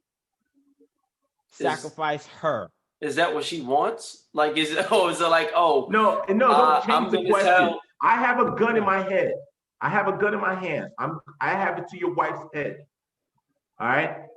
You speak to the cops, I pull the trigger. Your wife is gone forever. Because she wasn't gonna live forever anyway, right? Why not die today? Or you don't say anything, I pull the gun away and you live to be old. Which choice you taking? I'm snitching. So Lachelle is dead. Does it stop? It's stopping various kids from dying. No. It doesn't have to be a kid. It doesn't have to be a kid. But you're trying to make an emotional argument there. I'm just talking about any fucking crime. I'm talking about anybody. But there's they're going around killing. They're going around killing dudes. They're going around killing 25-year-old dudes. Right. And it's a well-known fact that if you snitch on this person, they're going to kill your wife. That's what you're saying. Yes. Because it's so this dude goes around, he's a serial killer, killing, or not even serial. Just see how you have to murdering the shit. You see how but Schubert, in your scenario, the person who's definitely going to die, that we know who's going to die, is your wife. So we know this for a fact, right? So we know if we snitch on this person who goes to jail, then your wife is going to die. If it's going to stop, so in that specific scenario, if it's going to stop innocent kids from dying, yes. Okay, you're fine. You sacrifice your wife for kids. But how often does that really happen? That kids are just fucking being murdered out in the street like little kids? No, not on purpose. More commonly, we just read, the myth of male power.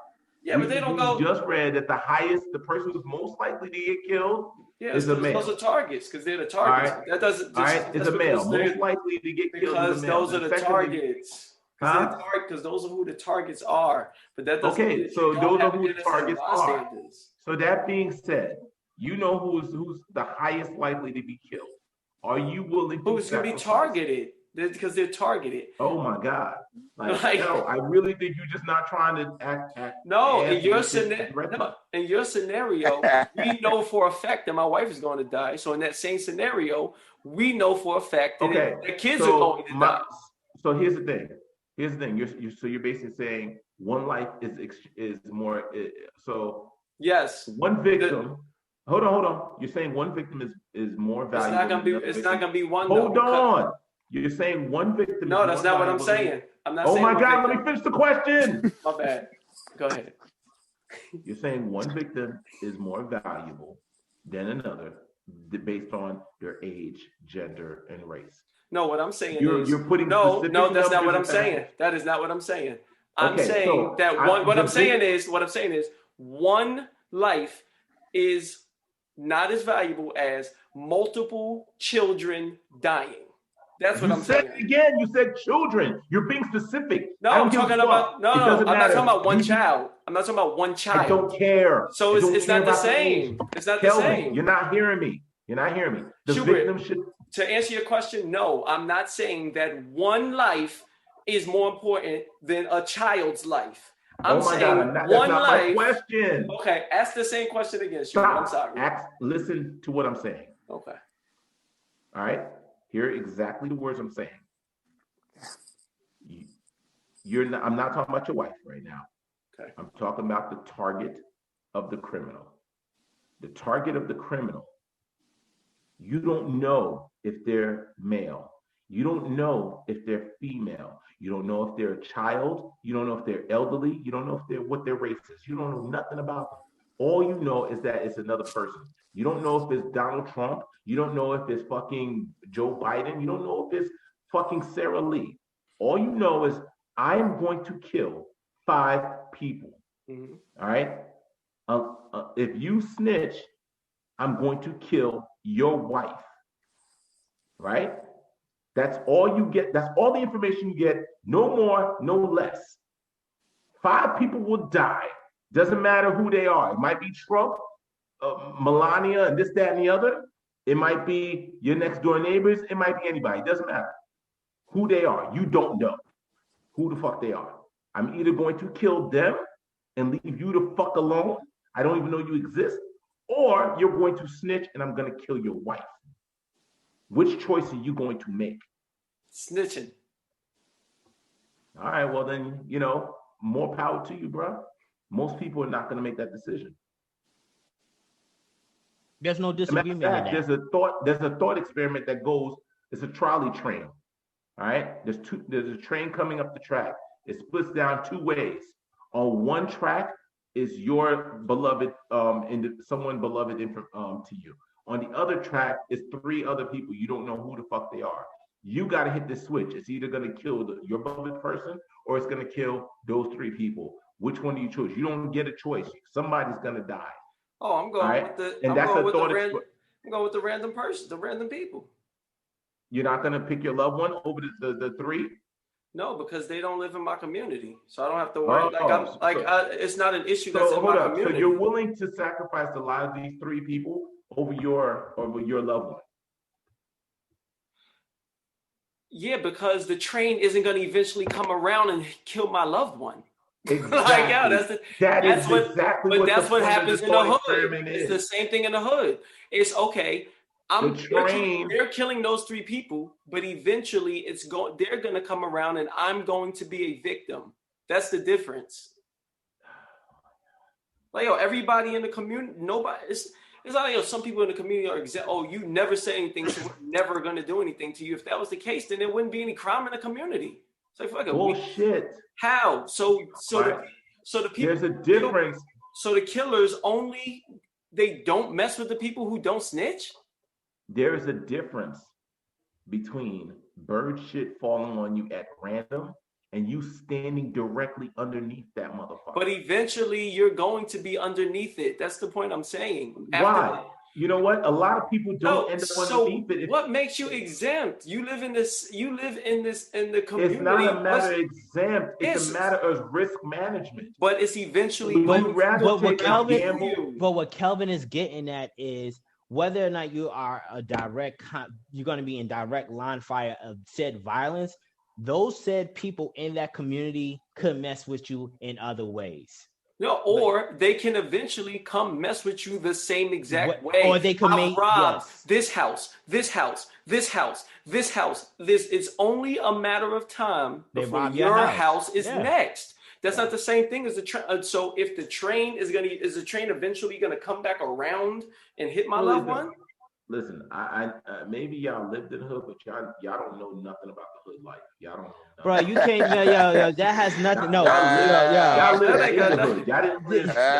This cat, man. You know nothing about my upbringing, bro. You know nothing about my upbringing. I'm just saying, I just don't understand it, man. Because here's the thing, Shoot, I understand the idea of self-preservation, bro. That shit does not fall short on me, and that's what you're doing. Your realm is self-preservation. That's where you live. I understand that. What I'm saying is, what I'm presenting to you is the dynamics of the community and how fucked up it is in this campaign of no snitching. That's all I'm saying. No one is saying that we will not take an alternative route. I'm not saying necessarily that I will be willing to come forward to say, oh, I saw so and so and so and so. What I'm saying is that there is a decaying mentality within these communities, and it's unfortunate that the no snitching, the origin of how snitching first came arise, it went from applying to strictly to gang members, gangsters, and criminal elements of the community to now you have regular Joe and Jane people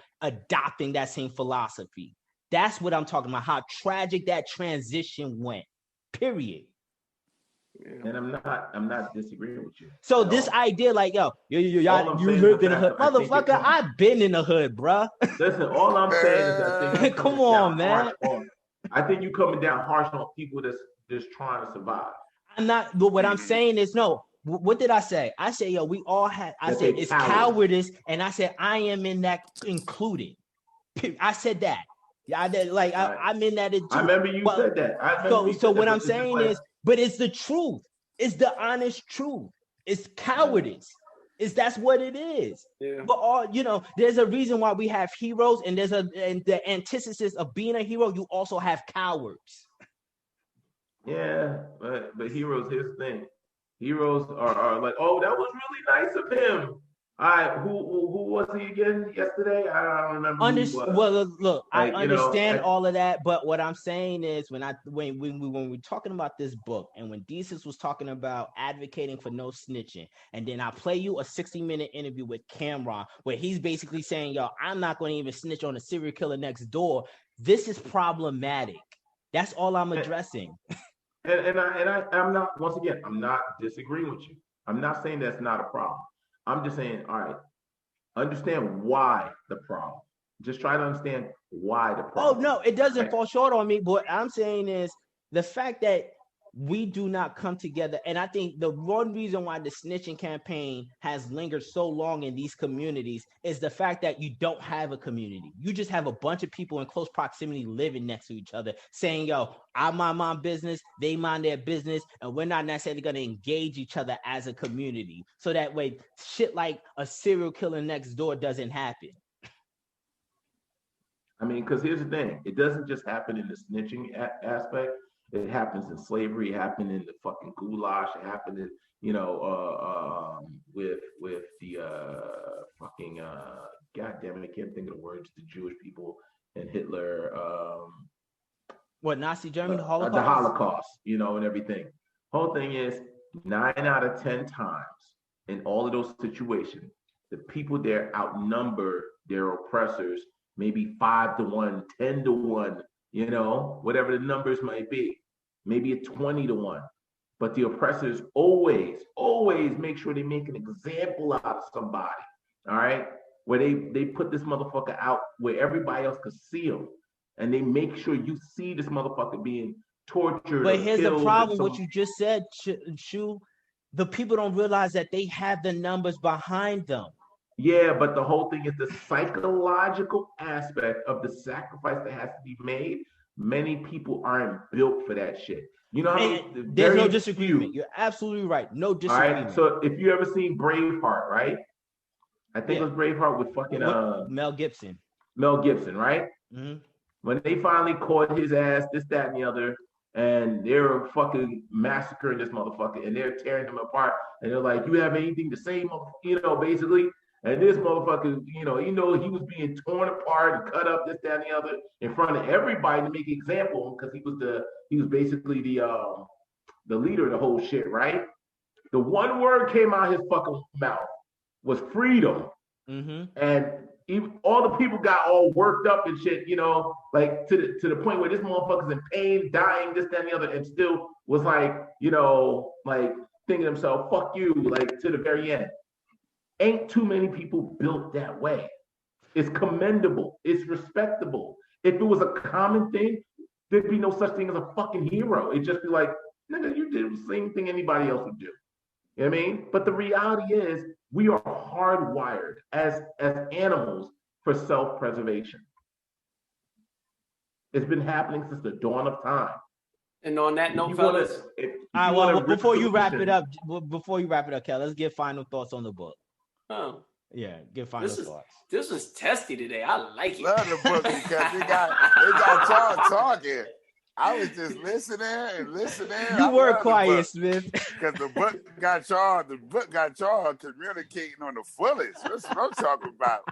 That's what the book. She was like, y'all niggas ain't never been in the hood. Y'all Suburban niggas ass ain't no hood. Y'all niggas just wear Timbs. Y'all just wear Timbs. Yo, I'm just saying, man. Like, I can tell you some fucking stories, man. Like, we all can, bro. I'm telling you, I've been mugged several times, man. Shit, I got mugged not too long ago. Shit, and I had to go to Kelvin's crib to call my wife. I'm just saying, bro. Just the idea of snitching, now is just crazy. But anyway, all right, let's wrap it up. I'll go first, and then I'm leaving. Fellas, y'all stay blessed today. I thought it was light and airy, the book. I had a couple questions, but because Smith never thinks of questions for any of the other books, I chose not to choose any. I thought that it was King Petty wannabe. I thought that it was a comedic book. I'm not gonna lie, I finished it in like 2 days. So I finished it a while ago. It was a nice read. I thought that they was funny. I'm giving it 3.1 stars. 3.1. And I'm gonna have the next book for y'all by the end of the day. I'm toggling between this fiction and nonfiction book. I'm gonna let y'all know. I thought it was all right. I like them. It was just it was the humor was all over the place. It was kind of hard to catch up with what was being said and the jokes that was being said. But I like it though. Like I think, like I said, by far the Wash chapter had me in tears. It was like by far so I give it a 3.5 star. It was a good book by Desus and Mero. Yeah, I liked it overall. It was just a switch up from what we've been reading, and it definitely was light, but it made me laugh at parts. It made me reminisce about other parts. I'm actually sitting here writing down the teams that I'm about to go gamble on at the bookie right now. That's why you were quiet. He's like, fuck what they had to say. I'm about to bet on this game. So yeah, I enjoyed it. Yeah, I give it about I give it 3.3. Okay. 3.3 stars. Black Zeus. I found the book to be all over the place. It had its moments that it kind of got me. Like I agree with you on the Wash, aspect of it. And I tried not to take the book too seriously, but I was just like, where are they going with this? Most of the time. I found like maybe there was like, like the Wash is pretty much the highest point of it for me. That was pretty much the high point of it. Everything else was just like, low hanging fruit and shit. It just wasn't really greatest, Maybe it's because I'm an old ass and shit, and I'm not millennial or this, that, and the other. But I'm not as generous as y'all. I get that shit 2 bookmarks out of 5. 2 bookmarks. Like I wouldn't pick the shit up and put it on my shelf. I wouldn't recommend it to someone else. I wouldn't even put it into a Facebook post and let anybody know I read it. It's just like, oh, I did read it. But Incidentally, I did read it. Yeah, I'm not even sure I'd let anybody know that shit. Like, you ever read this? Whatever. Well, it might come up as what's the best comedic books you've read. You're a more serious, philosophical type of reader, so like obviously it's not going to be in your cup of tea. But like if someone were to say, "Yeah, what's a good recent comedic book?" Would you recommend it? Or do you even read comedic books? That sounds like a no. I would read a comedic book, a funny story book, like a book like you're telling me something and I'm following your story and it's fucking hilarious and shit. I got a book for you. But this book was just like too all over the place. Yeah. Like, it was too fucking random and all over the place where it's just like, it seemed like they were just saying whatever the fuck popped into their head at the moment. There was no thought process behind this whatsoever. There was no consistency, Like it would have been cool if it's like, yo, this was just a conversation or something between The two of them, as far as a literary thing, I pick up and read. It was too all over the place for me. Yeah. All Got right. you. All right. Well, we didn't get to all the questions. I think there was one question missed, but all right, fellas, this was a good, healthy, testy conversation today. Yeah, That's man. about I had nothing. Just like I don't know. Nah, you came for our head, bro. The military, you was trying to headshot trying us. to snipe y'all. You was trying to snipe us, bro. Calling Nah, out man. hood, Listen, the whole thing trying to call out my hood card. Yeah, taking the hood it ain't nothing personal, bro. Suburbanite asses. Listen. All I'm saying is that I'm, it's a matter of what you can relate.